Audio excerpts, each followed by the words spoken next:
హైదరాబాద్లో real estate రంగం కుదేలవడానికి కారణం కేసీఆరా? దీని వెనుక పొలిటికల్ డ్రామా నడుస్తోందా? సాహితీ స్కామ్ వెనుక కేసీఆర్ కుటుంబం హస్తం ఉందా అంటే అవుననే సమాధానం ఇస్తున్నారు కొంతమంది రాజకీయ విశ్లేషకులు. ఇక ఇదే అంశానికి సంబంధించి మనతో మాట్లాడేందుకు ప్రముఖ రాజకీయ విశ్లేషకులు, ప్రముఖ సీనియర్ జర్నలిస్ట్ సిఎస్ రావు గారు మనతో ఉన్నారు. ఆయనతో మాట్లాడదాం. Sir hi sir. Hello Krishna. హైదరాబాద్లో రియల్ ఎస్టేట్ రంగం కుదేలవడానికి కారణం కేసీఆర్ అని, అలాగే ఈ సాహితీ స్కామ్ ఏదైతే ఉందో దాని వెనక కేసీఆర్ కుటుంబం హస్తం ఉందని, ఈ 1800 కోట్ల రూపాయలకు సంబంధించినటువంటి స్కామ్లో కల్వకుంట్ల కుటుంబం శ్రద్ధ చూపించింది అంటూ కూడా కొన్ని వార్తలు వచ్చాయి బయటికి. ఏంటి సార్ ఆ వార్తల్లో వాస్తవం ఉందా అంటే ఏం చెప్తారు? ఇప్పుడు ఒకటేంటంటే రియల్ ఎస్టేట్ని చూపించి రాజకీయ చేసినటువంటి ఒకే ఒక్క పొలిటీషియన్ ఎవరన్నా భారతదేశంలో ఉన్నారంటే ఒక కేసీఆరే. ఎవ్వరు కూడా సహజంగా అభివృద్ధిని చూపిస్తారు, లేదంటే సంక్షేమ పథకాలను చూపిస్తూ ఉంటారు. కానీ రియల్ ఎస్టేట్ని చూపించి ఎన్నికలకు వెళ్ళినటువంటి ఒకే ఒక పొలిటీషియన్ కేసీఆర్. అందుకే ప్రజలు బుద్ధి చెప్పారు ఆయనకి. కేసీఆర్ హైదరాబాద్లో లేనటువంటి డిమాండ్ని క్రియేట్ చేసి, ఆర్టిఫిషియల్ క్రియేషన్ చేసి, భూముల రేట్లు పెరిగినాయని, తర్వాత ఇక్కడ రియల్ ఎస్టేట్ పెరుగుతుందని చెప్పి, ఆఫీసుల డిమాండ్ పెరుగుతుందని చెప్పి ఒక ఆర్టిఫిషియల్ క్రియేట్ చేశాడు. క్రియేట్ చేసి ప్రజలను తప్పుదోవ పట్టించి ప్రజలను ముంచేశాడు. ఇప్పుడు సాహితీ ఇన్ఫ్రా 1800 కోట్ల కుంభకోణం బయటకు వచ్చిందనంటే ఇది ఇప్పుడు వచ్చింది కాదు, 2022 నుంచి సాగుతూ ఉంది. ఇది 2022 నుంచి మీడియా సంస్థలు కొన్ని చాలా క్లియర్గా ఒక రిపోర్ట్ ఇచ్చాయి. 5 లక్షల ఫ్లాట్లు రెడీ టు జాయిన్ అని ఉన్నాయి. సో కాబట్టి 5 లక్షల ఫ్లాట్లు ఉన్నటువంటి హైదరాబాద్లో ఇంకా డిమాండ్ ఎక్కడి నుంచి వచ్చింది? డిమాండ్ లేదు, కావాలని ఆర్టిఫిషియల్ డిమాండ్ క్రియేట్ చేస్తున్నారు. రియల్ ఎస్టేట్ ఎప్పుడైనా సరే కుప్పకూలుతుందని చెప్పి కొన్ని మీడియా సంస్థలు రిపోర్ట్స్ ఇచ్చాయి. ప్రీలాంచ్ పేరుతో భారీ మోసాలకు పాల్పడుతున్నారు ఇన్ఫ్రా వాళ్ళు అంటూ కూడా కొన్ని కేసులు కూడా నమోదైనాయి. కానీ ఇలాంటి సమయంలో ఆర్టిఫిషియల్ క్రియేషన్ చేశారు కేసీఆర్. ఆర్టిఫిషియల్ క్రియేట్ చేసి కోకాపేటలో లేనటువంటి రేట్ని క్రియేట్ చేసి 100 కోట్ల రూపాయలుకి తీసుకెళ్లారు. ఎకరం 100 కోట్ల రూపాయలు తీసుకెళ్లారు. ఆ తర్వాత ఎక్కడైతే రేట్లు తగ్గుతున్నాయో అక్కడ హెచ్ఎండిఏకి సంబంధించినటువంటి వేలం వేసేది, రేట్లు పెంచేది, బినామీ వాళ్ళ చేత కొనించి రేట్లు పెంచేటువంటి ప్రయత్నం చేశారు. సో ఇది మేడిపండులాగా రియల్ ఎస్టేట్ ఉంది అనే దానికి ఇప్పుడు ఈ సాహితీ ఇన్ఫ్రా కుంభకోణం, సాహితీ ఇన్ఫ్రా మోసం అనేది కనిపిస్తుంది. సో దీని అంతటికి బాధ్యులను ఎవరన్నా చేయాలంటే మాజీ ముఖ్యమంత్రి కేసీఆర్ని చేయాలి. ఎందుకంటే లేని డిమాండ్ ఉన్నట్టుగా చూపించి హైదరాబాద్లో రేట్లని అమాంతం పెంచడానికి కారకుడు కేసీఆర్.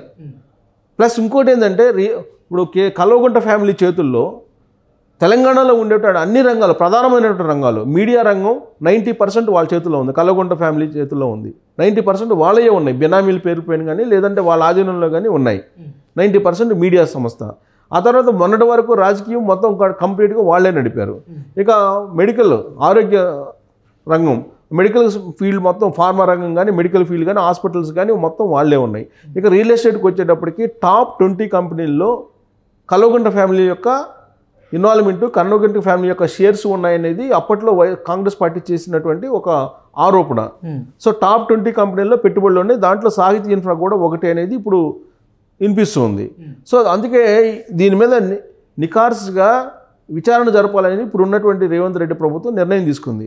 దీంతో విచారణ జరుగుతున్న క్రమంలో ఇప్పుడు లక్ష్మీనారాయణ ఇన్ఫ్రాకు సంబంధించిన ఎండీతో సహా 22 మందిని అరెస్ట్ చేశారు. 22 మందిని అరెస్ట్ చేసినా కూడా ఇప్పుడు ఈ 1800 కోట్ల రూపాయలని రికవరీ చేయగలరా? రికవరీ చేసే పరిస్థితులు. ఇప్పుడు అగ్రిగోల్డ్ ఉంది. అగ్రిగోల్డ్ ఎప్పటి నుంచో నడుస్తుంది. అగ్రిగోల్డ్ కొన్ని 100 మందిని మోసం చేసింది. సో ఇప్పటికి కూడా రికవరీ చేయట్లేదు. ఎంతోమంది ఆత్మహత్య చేసుకున్నారు. ఇప్పుడు సాహితీ ఇన్ఫ్రా విషయానికి వచ్చేటప్పటికి ప్రీ లాంచ్ పేరుతోటి వాళ్ళు డబ్బులు వసూలు చేశారు. అంటే 2019 నుంచి ఈ దందాన్ని మొదలుపెట్టి 2023కి మేము ఫ్లాట్లు ఇస్తామని చెప్పారు. ఫ్లాట్లు కట్టిస్తామని చెప్పి. సో 2019లో అమౌంట్ కట్టారు చాలామంది. దాదాపుగా కొన్ని 100 మంది డబ్బులు కట్టారు. దాంట్లో 540 మంది దాకా డబ్బులు కట్టారని కూడా తెలుస్తుంది. సో వీళ్ళలో 50 మంది కేసులు వేశారు. ఇంకా మిగతా వాళ్ళు కేసులు వేయలేదు. ప్రీ లాంచ్ పేరుతో డబ్బులు అయితే వసూలు చేశారు. వసూలు చేసి దాదాపు 1150 కోట్ల రూపాయలు వసూలు చేశారని చెప్పి తెలుస్తుంది. ఇప్పుడు మళ్ళీ ఆ సంఖ్య ఇప్పుడు 1800 కోట్లకు పెరిగింది. సో ఇప్పుడు వీళ్ళని ప్రోత్సహించినటువంటి వాళ్ళు ఎవరు? చట్ట ప్రకారం ప్రీ లాంచ్ అనేది లేదు. ప్రీ లాంచ్ అనేది అసలు ఎక్కడాలో కూడా లేదు చట్ట ప్రకారం. ఇప్పుడు క్రెడాయ్ అనేటువంటి సంస్థలు ఇవన్నీ కూడా ఉన్నాయి రియల్ ఎస్టేట్కి సంబంధించినటువంటి. క్రెడాయ్ రూల్స్కి కూడా విరుద్ధం ఇది. సో కాబట్టి చట్టవిరుద్ధంగా చేసినటువంటి ప్రీ లాంచ్కి సంబంధించి ఎప్పుడు 2019లో చేస్తే మరి కేసీఆర్ ప్రభుత్వం ఆ రోజు ఉంది కదా, ప్రీ లాంచ్ని ఎందుకు ప్రోత్సహించినట్టు?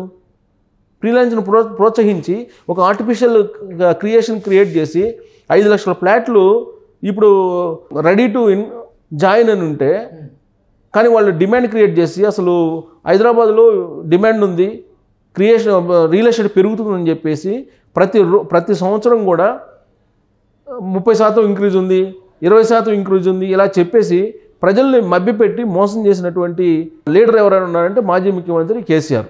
రియల్ ఎస్టేట్ని చూపించి ఎన్నికల్లోకి వెళ్ళి ఆంధ్రప్రదేశ్లో అక్కడ ఎకరం ఇప్పుడు 10 లక్షలు కూడా అమ్మట్లేదు, అదే మంది 100 కోట్లు అమ్ముతుంది, ఇక్కడ ఎకరం అమ్మితే అక్కడ 100 ఎకరాలు వస్తుంది ఆంధ్రప్రదేశ్లో అని చెప్పి అసెంబ్లీ బయట ప్రచారం చేసుకున్నటువంటి లీడర్ కేసీఆర్. ఇప్పుడు కేసీఆర్ని ఈ సాహితీ ఇన్ఫ్రాకు సంబంధించినటువంటి కుంభకోణం ఇది మొదటిదే. హైదరాబాద్లో ఇలాంటి సమస్యలు ఇంకా రాబోయేటువంటి రోజుల్లో. ఎందుకంటే రియల్ ఎస్టేట్ అనేది హైదరాబాద్లో వాస్తవానికి భిన్నంగా ఉంది, వాస్తవానికి చాలా దూరంగా ఉంది. డిమాండ్ లేకుండా డిమాండ్ ఉన్నట్టు క్రియేట్ చేసి అటు ప్రభుత్వం అలాగే ఈ సమస్యలు మోసం చేశాయి మొన్నటి వరకు. ఇప్పుడు రేవంత్ రెడ్డి అధికారంలోకి వచ్చిన తర్వాత అసలు భోగవతం బయటపడుతుంది. మేడిపెంట్ లాంటి రియల్ ఎస్టేట్ రంగం ఇప్పుడు బయటపడుతున్నటువంటి పరిస్థితి కనిపిస్తుంది. ఇప్పుడు మన సాహితీ ఇన్ఫ్రాకి తీసుకొచ్చేటప్పటికి 1800 కోట్ల కుంభకోణంలో మొత్తం సాహితీ ఇన్ఫ్రా పైన ఇప్పటి వరకు 50 కేసులు నమోదాయి. సో బాధితులు ఫ్రీలాన్స్ పెద్ద ఎత్తున సాహితీ ఇన్ఫ్రాకి డబ్బులు కట్టారు. 9 ప్రాజెక్టులు పేరుతోటి కోట్ల రూపాయలు వసూలు చేశారు. సాహితీ స్వాద్ పేరుతోటి 65 కోట్లు, సిస్టా అడోబ్ పేరుతో 79 కోట్లు, సాహితీ గ్రీన్ పేరుతో 40 కోట్లు, సాహితీ సితారా పేరుతోటి 135 కోట్లు, సాహితీ మెహతా పేరుతోటి 44 కోట్లు, ఆనంద్ ఫర్చ్యూన్ పేరుతోటి 45 కోట్లు, సాహితీ కృతి పేరుతో 16 కోట్లు, సాహితీ సుదీక్ష పేరుతోటి 22 కోట్లు, రూబికాన్ సాహితీ పేరుతో 7 కోట్లు, ఇలా రకరకాల ప్రాజెక్టుల పేరుతోటి వసూలు చేశారు. సో ఈ వసూలు చేసినటువంటి డబ్బునంతా ఎక్కడికి తీసుకెళ్లారు? వ్యక్తిగతమైనటువంటి అవసరాలకు వాడుకున్నారు. వ్యక్తిగతమైన అవసరాలు అంటే ఏంటి? ఎన్నికలకు వాడుకున్నారు, లేకపోతే వ్యక్తిగతంగా వాళ్ళు ఏమైనా ఎవరికైనా సర్దారో. ఇప్పుడు లాస్ట్ టైం మైటాస్ కూడా అదే కదా. ఇప్పుడు సత్యం రామలింగరాజు కూలిపోవడానికి కారణం ఎవరు? అప్పట్లో రాజశేఖర రెడ్డి అనేది ప్రచారం జరిగింది. మైటాస్కు సంబంధించి జగన్మోహన్ రెడ్డి ప్రమేయం ఉంది, జగన్మోహన్ రెడ్డి ముంచేశాడని చెప్పి అప్పట్లో బాగా వినిపించినటువంటి ఆరోపణ కదా. సరే, ఉందా లేదా తర్వాత సంగతి. అప్పట్లో వినిపించింది సత్యం రామలింగరాజు కూలిపోవడానికి కారణం వైఎస్ ఫ్యామిలీ అనేది అప్పట్లో వినిపించింది. ఎందుకు? సత్యం రామలింగరాజుని ప్రపంచవ్యాప్తంగా ఒక గొప్ప వ్యక్తిగా చంద్రబాబు నాయుడు కూర్చోబెడితే బిల్ క్లింటన్ లాంటి వాళ్ళ పక్కన ఆ తర్వాత వచ్చినటువంటి రాజశేఖర రెడ్డి కుటుంబం ఆయన్ని జైలుకు పంపించింది, ఆయన్ని మైటాస్ రూపంలో ముంచేసింది అని చెప్పి అప్పట్లో వచ్చినటువంటి ఆరోపణలు వైఎస్ ఫ్యామిలీ మీద. అలాగే ఇప్పుడు ఈ సాహితీ ఇన్ఫ్రా పేరుతోటి కల్వకుంట్ల ఫ్యామిలీ ఏం చేసింది అనేది బయట రావాల్సింది. దీని వెనక వైఎస్ కుటుంబం కూడా ఉంది, ప్రత్యేకించి జగన్మోహన్ రెడ్డి ప్రమేయం కూడా ఉంది అనేది కూడా వినిపిస్తుంది. సో దీని వెనక సాహితీ ఇన్ఫ్రా వెనక రాజకీయ ప్రమేయం లేకుండా ఫ్రీలాన్స్ పేరుతోటి 1800 కోట్లు వసూలు చేయడం అంటే అది ఆషామాషి కాదు. చట్టవిరుద్ధంగా అంత డబ్బులు వసూలు చేస్తుంటే ఆ రోజున ప్రభుత్వం ఏం చేస్తుంది? ఇప్పుడు జగన్మోహన్ రెడ్డి చేసినా కేసీఆర్ చేసినట్టే, కేసీఆర్ చేసినా జగన్మోహన్ రెడ్డి చేసినట్టు అనే ఫీలింగ్లో ఉన్నారు పబ్లిక్ కూడా.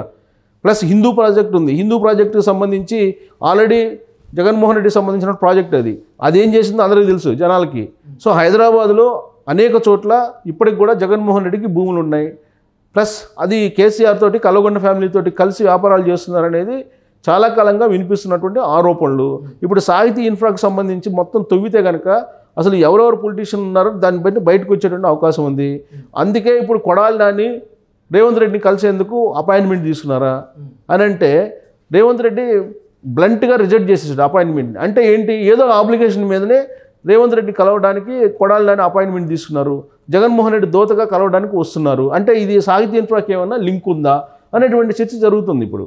సో సాహితీ ఇన్ఫ్రా 1800 కోట్ల కుంభకోణం చేసిందంటే కేవలం సాహితీ ఇన్ఫ్రాకి సంబంధించినటువంటి ఎండిఓ లేకపోతే అక్కడ ఉండేటువంటి ఎంప్లాయీసే యాజమాన్యం కాదు. దీని వెనక పొలిటికల్ మోటివేటెడ్ ఖచ్చితంగా ఉంటుంది. పొలిటికల్ ఎవరెవరు ఉన్నారు దాని వెనక అనేది తేల్చాల్సిన అవసరం ఉంది. అసలు రియల్ ఎస్టేట్ని చూపి రాజకీయాలు చేసినటువంటి కేసీఆర్ని ముందు అసలు విచారించాల్సినటువంటి అవసరం ఉందని చెప్పి కూడా ఇప్పుడు రేవంత్ రెడ్డి ప్రభుత్వం భావిస్తూ ఉంది. సో రాబోయేటువంటి రోజుల్లో ఇది పొలిటికల్ టర్న్ తీసుకునేటువంటి ఛాన్సెస్ ఉన్నాయి. పొలిటికల్ టర్న్ తీసుకుంటే కనుక కల్వకుంట్ల ఫ్యామిలీ ప్రమేయం బయటకు వస్తే ఇమీడియట్గా జగన్మోహన్ రెడ్డి యొక్క లింక్ కూడా దొరికేటువంటి అవకాశం ఉందని చెప్పి ఇప్పుడు తెలంగాణ పోలీసులు ప్రాథమికంగా అనుమానిస్తున్నారు. సో రాబోయేటువంటి రోజుల్లో ఇది ఎటువైపు టర్న్ అవుతుంది అనేది మనం చూడాలి. Okay sir, thank you sir.